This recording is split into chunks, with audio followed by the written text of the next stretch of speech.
Les élections locales couplées en Côte d'Ivoire pour le 13 octobre prochain, parlons-en. Et nous recevons pour le magazine de ce dimanche la commissaire centrale de la CEI. Rebonjour Madame Marguerite Yolibi.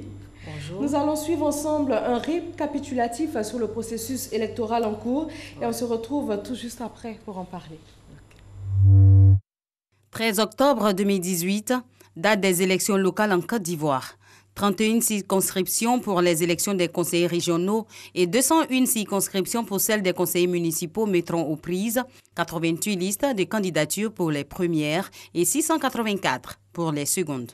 Depuis le 28 septembre dernier, la bataille des opinions a démarré pour s'achever le 11 octobre prochain à minuit, soit 2 semaines de campagne.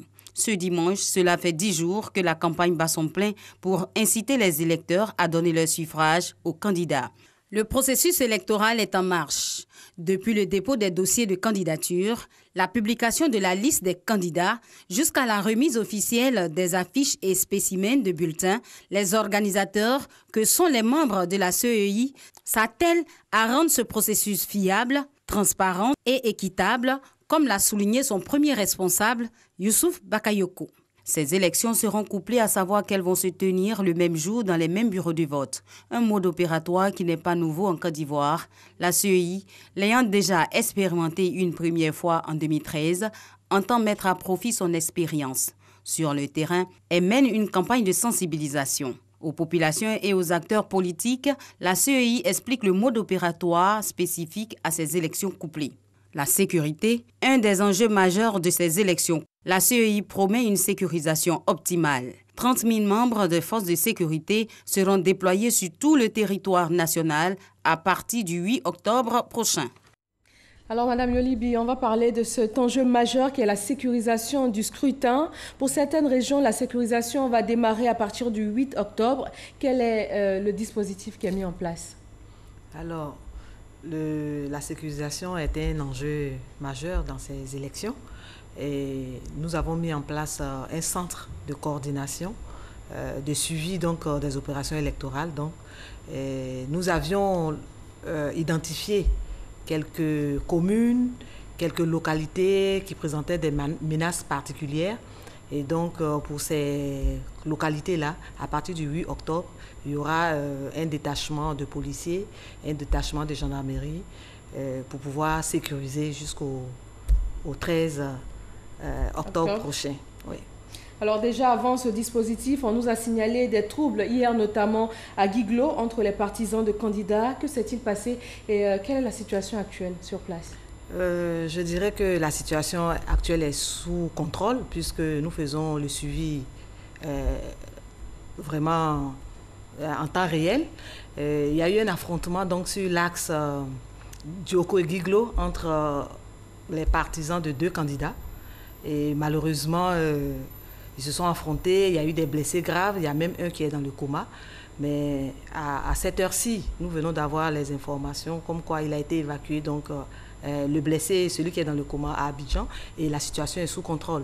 Et nous la suivons de près, aidés par le centre de coordination interarmée qui nous soutient donc dans cette opération de sécurisation des élections locales.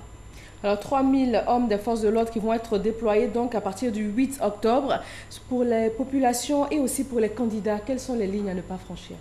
Alors, je rectifie, ce n'est pas 3000, c'est 30 000 éléments qui vont être déployés donc à partir du 8 octobre.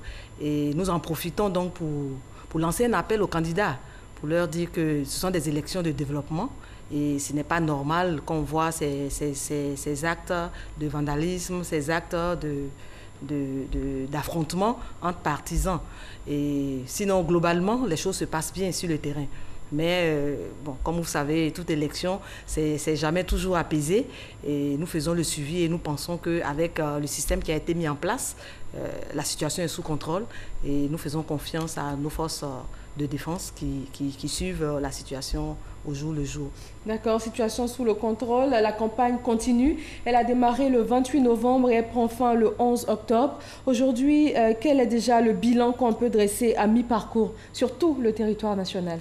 Ben, je le disais tantôt, le bilan, il est globalement positif parce que la campagne aujourd'hui, c'est 10 jours, il ne reste que quelques jours, puisque la campagne prend fin le 11 octobre à 24 heures. Elle a commencé le 28 septembre à 0 heure, mais elle prend fin le 11 octobre à 24 heures. Et aujourd'hui, après plus d'une semaine de campagne, les états-majors sont toujours à pied d'œuvre et nous pensons que les choses se passent globalement, c'est positif. Mais comme nous approchons de la date, les esprits s'échauffent un peu, mais nous appelons donc au civisme, nous en appelons donc à la retenue. Il faut que les candidats puissent parler à leurs partisans pour que les choses se passent bien. Puisque, comme je le disais tantôt, ce sont des élections de développement. Il n'y a pas de raison qu'on s'entretue pour ces élections-là. Et donc, que la campagne se passe et que chacun aille avec des arguments de développement qu'il promet à ses électeurs, aux électeurs, et non des arguments avec des points, bien sûr. Est-ce qu'il y a des zones, Mme Yolibi, qui ne sont pas concernées par ce vote? Effectivement, il y a des zones qui ne sont pas concernées par ce vote. Il y a 8 localités en Côte d'Ivoire qui ne sont pas concernées, et en plus les localités qui sont situées hors de la Côte d'Ivoire, à la diaspora. Et donc, ce sont les localités qui ne sont ni dans une région, ni dans une commune. Et c'est essentiellement, ces territoires-là se trouvent essentiellement dans le district autonome d'Abidjan et le district autonome de Yamoussoukro. Je peux les citer rapidement. Oui, on peut citer les 8 localités. Alors, nous prenons dans le district autonome d'Abidjan, il y a Bingerville, les zones qui ne sont pas dans la commune de Bingerville, Anyama, les zones qui ne sont pas dans la commune d'Anyama, Brofo-Doumé, la sous-préfecture, Songon, les zones qui ne sont pas dans la commune de Songon. Si on prend le district autonome de Yamoussoukro, les zones qui ne sont pas dans la commune de Yamoussoukro et les zones qui ne sont pas dans la commune de Atieboakro, qui est une nouvelle commune qui vient d'être créée, et la sous-préfecture de Lolobo et de Kossou. Ces 8 localités ne prendront pas part aux élections locales. Donc tous les habitants de ces localités ne vont pas voter le 13 octobre? Non. Alors la CEI a procédé à la formation des candidats sur le mode opératoire de ces élections couplées. En quoi est-ce que ce scrutin couplé est différent des autres qu'on a l'habitude de voir? Je dirais que la différence principale, c'est qu'on aura 2 scrutins qui auront lieu le même jour, dans le même espace et aux mêmes heures. Ça, c'est la principale différence. Voilà. Et donc, c'est un scrutin, c'est 2 scrutins normaux, comme ça se passe, mais comme je viens de le dire, même heure, même lieu, même espace. Au même moment. Donc, comment ça va se dérouler concrètement le jour du vote? Alors, le mode opératoire, pour les endroits où il n'y a que l'élection, où il n'y a qu'une seule élection, c'est comme d'habitude. Oui. Mais la particularité, ce sont les zones où il y aura 2 élections. C'est généralement dans les communes qui sont situées dans les 31 régions. Et donc, nous avons mis en place un mode opératoire qui, dans chaque bureau de vote, il y aura 5 membres, un président et 4 secrétaires, dont 2 pour chaque élection. Et donc, ce mode opératoire, il a été diffusé à tout le monde. Et lorsque l'électeur arrive, il doit venir avec sa carte d'électeur ou à défaut sa carte nationale d'identité. Et donc, il se présente au bureau de vote. Il est reçu par le président. On vérifie qu'il n'a pas encore voté en regardant ses doigts, s'il n'a pas de traces d'encre. Et ensuite, son identité est vérifiée au moyen d'une tablette biométrique et ensuite sur la liste d'émargement. Si toutes ces étapes sont passées, il passe au 2e secrétaire qui lui remet un bulletin. Après y avoir apposé donc un signe de sécurisation. Et il se rend ensuite dans l'isoloir sans son téléphone portable. Ensuite, lorsqu'il a procédé à son choix, il revient mettre son bulletin dans l'urne et il revient au secrétaire 1 pour émarger sur la liste d'émargement. Et ensuite, il récupère sa carte et il va faire les mêmes étapes du côté de la 2e élection. Et c'est lorsqu'il aura fini pour les 2 élections qu'il est marqué à l'encre indélébile et il peut vaquer à ses occupations en attendant la fin de la journée. D'accord, vous avez parlé d'entrer dans l'isoloir sans son téléphone portable, c'est une innovation. Est-ce qu'il y en a d'autres pour ce scrutin? Oui, il y a l'innovation, il y en a plusieurs, il y a plusieurs innovations. Il y a d'abord on ne va pas dans l'isoloir avec son téléphone portable pour respecter le secret du vote. Ensuite, on ne trempe plus le doigt dans une bouteille pour l'encre indélébile. Nous avons donc des stylos à encre indélébile, c'est le même rôle. Il ne faut pas que les gens pensent que ça va se passer autrement, différemment. Ensuite, ce sont des élections qui vont se passer un samedi. On a l'habitude de voter les dimanches, mais cette fois-ci, le 13 octobre, c'est un samedi. Il faut bien que les électeurs l'enregistrent. Et donc, voilà un peu, grosso modo, les innovations. Une dernière innovation, c'est que le bulletin blanc, qui ne comporte aucun choix, est un bulletin valide, puisque c'est une forme d'expression. Donc, voilà un peu les innovations qui vont entourer donc, ces deux scrutins le 13 octobre. Alors, le choix du samedi, est-ce qu'il y a une raison particulière pour ne pas voter dimanche comme d'habitude? Comme je le dis, la commission électorale travaille et est encadrée par la loi. Et c'est la Constitution de 2016 qui a été votée, qui est en vigueur, qui stipule qu'on peut faire les élections donc, les samedis. Donc ça laisse le temps à ceux qui veulent aller au culte de venir voter. Et donc je pense que cette fois-ci, il n'y a pas de raison pour que tous les électeurs ne se déplacent pas pour venir choisir soit leur maire, soit leurs conseillers régionaux. Alors Madame Yolibi, vous avez parlé tout à l'heure aussi des bulletins blancs qui seront comptabilisés. Comment est-ce que cela va se faire? Alors, le bulletin blanc, c'est un bulletin qu'on retrouve dans l'urne qui ne comporte aucun choix. Mais c'est une forme d'expression. L'électeur est venu et il s'est dit que les deux candidats, peut-être le programme ne lui convient pas, il met ce bulletin blanc-là. Et donc, il va être comptabilisé. Et à la fin de la journée, lorsque nous ferons le dépouillement, s'il y a des bulletins blancs, les électeurs, les candidats n'auront pas 100% des suffrages exprimés. Voilà. Alors, quelles sont les étapes donc après ce vote à proprement dit? Les résultats vont mettre combien de temps à être connus? Alors, comme je le disais encore, nous travaillons sous la loi. La loi nous donne 5 jours, mais nous faisons en sorte que nous puissions donner les résultats le plus tôt possible. Et donc, dès la fermeture des bureaux de vote, séance tenante, le dépouillement se fait dans chaque bureau de vote. Et le président du bureau de vote fait une première proclamation, qui est une proclamation provisoire. Ensuite, tous les procès-verbaux du bureau de vote sont acheminés vers la commission locale. Et cette commission locale, à ce niveau, fait la compilation donc, des résultats des bureaux de vote qui lui sont rattachés. Et ensuite, il fait la proclamation provisoire également des résultats. Ensuite, les résultats sont validés donc, par chaque superviseur. Et au passage, le territoire ivoirien est divisé entre 16 superviseurs qui sont des commissaires centraux qui valident donc les résultats de leur zone.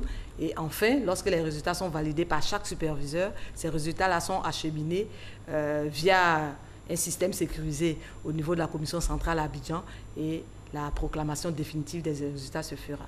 Donc, je peux dire que ces 4 étapes principales, d'abord au niveau du bureau de vote, au niveau de la commission locale, au niveau du superviseur et enfin au niveau de la commission centrale. Tout ça, c'est bien après le vote. Nous allons revenir sur le jour J, donc ce 13-là. Quelles sont les pièces qui sont autorisées pour voter?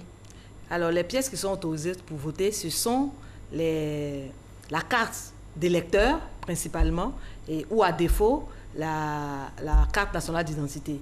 Alors, j'en profite pour dire qu'il y a certains candidats qui nous interpellent, qui n'ont pas pu retirer, leurs partisans n'ont pas pu retirer leur carte d'électeur, qui se tranquillisent. Ils auront les cartes d'électeurs au niveau des bureaux de vote, parce que la distribution a pris fin hier, et parce que la loi aussi dit qu'il faut avoir fini de distribuer les cartes d'électeurs au plus tard une semaine, 8 jours, l'article 15 le dit, l'article 11 plutôt le dit, au plus tard 8 jours avant le scrutin. Et donc, ces candidats-là se tranquillisent, ils retrouveront leur carte d'électeur au niveau du bureau de vote. Au niveau de leur bureau de vote. Alors, est-ce que ces bureaux de vote sont les mêmes que ceux qui ont été choisis pour la révision des listes électorales? Est-ce que c'est dans ces mêmes endroits que les personnes doivent se rendre?